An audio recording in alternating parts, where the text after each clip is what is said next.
Cancer Holistic Guidance, Part 33. Dr. Dilip Gadgil, Pune. When there is no chance of recovery, we need a strong will to stand up against the disease. In my book, there is a section on this subject that is titled Facing Death. A lady from Pune, who had breast cancer, underwent surgery and radiation, but metastasis kept happening in many places in her body. After multiple surgeries and chemotherapy sessions, it was declared that she had no chance of surviving any longer. Her death was inevitable. That is when she decided that there was no point fretting over it. She said that if she died, she would get reincarnated as a beautiful little girl.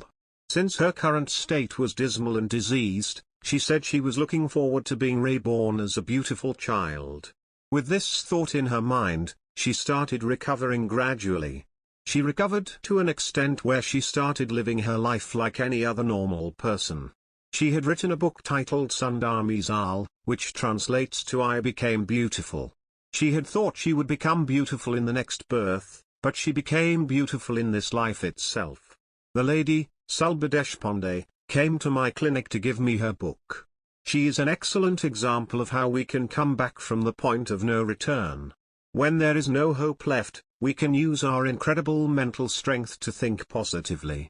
If we slip into depression, we see the opposite effect. But if the same energy is used positively, it is possible to gain victory over the disease. Fear and disappointment are very negative and bad emotions, and you should never let them rule your life.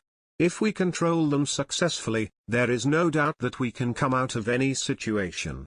And if death is still inevitable, we must think about how we want to face it.